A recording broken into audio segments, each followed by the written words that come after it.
Yes, I'm Ratan Gangapathy, back with the concept of holding and subsidiary company. A holding company is one which controls one or more other companies by means of holding share in those companies or by having power to appoint the whole or majority of directors of those companies. Now, a company controlled by holding company known as a subsidiary company. So, relation between the holding and subsidiary companies is very easy. A holding company controls subsidiary company and a subsidiary company is controlled by holding company.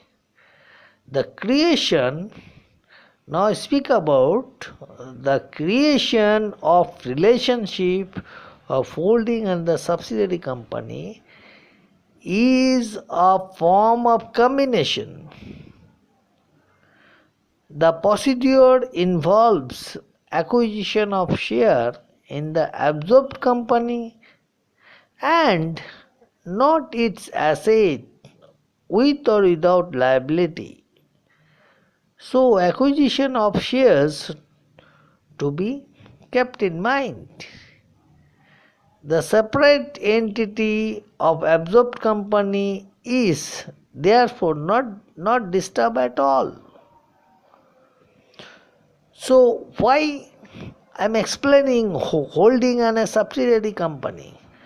A holding company may hold two or more subsidiary companies, but in always we find while declared by the companies and submitted to exchanges, the profit loss account and the balance sheet of holding and subsidiary companies, along with we have to understand holding balance sheet, that is what is overall effects, and standalone result to be compared with this. So subsidiary company contribution in the holding company's profits. So here we can see there are several companies under one company. We take about the Hindustan Unilever, Wipro, Infosys, or SQS even, the new company in the software checking, or a Modapen laboratory, they have also subsidiaries. Now we have to see the advantages and the disadvantages of holding companies. Now I speak about the advantages of formation of holding company. The benefit of amalgamation can be enjoyed at the same time the separate entity and the goodwill of individual company. That means we can find out the goodwill of holding as well as the goodwill of subsidiary. Holding, if I say in the very clean word, is the father and subsidiary is the son. Father is having more than 3 sons, 2 sons. So, under the father's total assets, the asset contributed according to their ages and according to their I can say according to the choice of father. Now the sons, they had also their own assets. Now we can see the benefit of amalgamation, which is enjoyed by the holding together with subsidiary, but at the same time separate entity and the goodwill of individual companies are maintained. Secondly, decentralization of existing companies is possible by opening subsidiary companies in the different areas. Thirdly, the benefit of carrying forward of losses of subsidiary company to the next year can be derived for the purpose of taxation. That is, the tax to be paid to the government as a whole can be set off one against another. Fourthly, I can see the holding company holds different subsidiary companies, each of which problems functions at the different stages of production.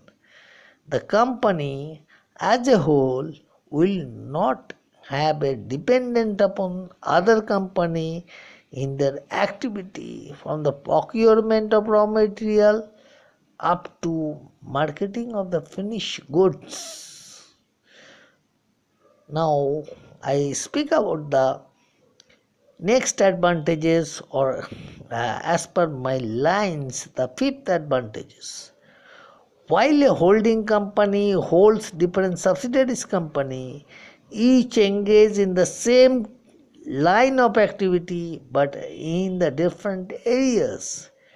Any such subsidiary companies proving unsuccessful may be shut down or may be closed. Next, I can say the separate trading result of each subsidiary can be obtained because the separate final account are prepared on the legal obligations. So advantages of holding company and subsidiary companies are very clear, and most of the Indian companies which browses on NSE and BSE, most almost 80 to 90% company they are having subsidiaries. Now there are many disadvantages also. Today I speak about only advantages and disadvantages. I am going to elaborate holding company concept in the investor mind nicely so that before they start picking up share of all companies which are having subsidiary, they must know what is actually happening in the enterprise as a whole. Now disadvantages I can speak about 1, 2, 3, 4, 5, 6, 7 or more than that those points. Number 1, I can say this great disadvantages is minority shareholder interest may not be properly protected. Now, what is minority interest? A subsidiary company is there where the holding company holds majority share, say 70-80% share in that company. So, minority interest is ignored by the management of the company as a whole. Secondly, now we see many holding companies are there which are listed as well as their their subsidiary also listed. Now the major portion of the income or incoming cash flow which are going into the holdings, so subsidiary companies minority interest are not taken into care. Secondly, the creditor may get misleading picture of subsidiary companies. Thirdly, when the group has a good number of constituents and the managerial ability is limited, there most of the mismanagement, there must be mismanagement resulting into the ruin of the group as a whole. Fourthly, I can say intercompany trading at fictitious price, intercompany lending at extraordinary rates, intercompany transfer or in transit, etc., are the way which result may be obscured. Fifthly, I can say difficulties may be arised in experiences while the valuation of stock or containing huge quantity of intercompany goods. Next, I can say by manipulating of reserve, intercompany sales, etc. Director may gamble in the share in the subsidiary companies, which when the such shares are quoted in the stock exchange along with the that is subsidiary company shares are quoted in the stock exchange along with the holding companies. Now lastly I can say the secret reserve may be easily created by unscrupulous directors to the detrimental to the minority interest. Again, the minority interest is very important. So I have I have tried to throw the simple picture, the distinction between the holding and the minority company, holding and subsidiary company, and thus how the minority interest to be cared or the must be cared by the holding companies. So advantages and disadvantages today I have spoken.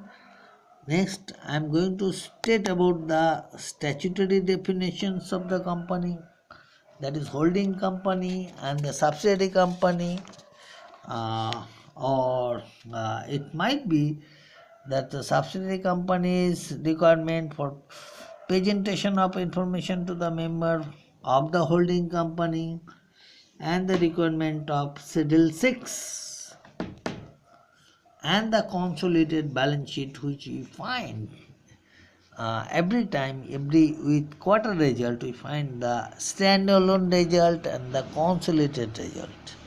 Thank you very much from my side. Firstly, we have to study. We should know what is happening into a company or how the accounting information reflecting the strength or weakness or any manipulations which may take place. Okay, so we must know before investing into a company which is holding or which is a subsidiary of certain big holding company, both are listed subsidiary or holding, where it is beneficial for the investor to be invested either directly in the holding or into a subsidiary because it is efficient enough and management is very clear, having having a clear view that okay subsidiary is boosting the profit of holdings, so go for subsidiary or subsidiary is becoming big and they after some time might acquire share into holding company. There is a cross holding, and after some time it might be the holding company dispose of the subsidiary company shares, or investment in subsidiary company, and subsidiary company might become a holding company, but all might be a manipulation, all might be a real picture, all might be the management clearly disclosing as per what is happening. So investors should know where they are going to put their money before they actually buy shares either in holding company or subsidiary company. Thank you very much from my side. Good night. Ratan Gangupadhyay. Thank you.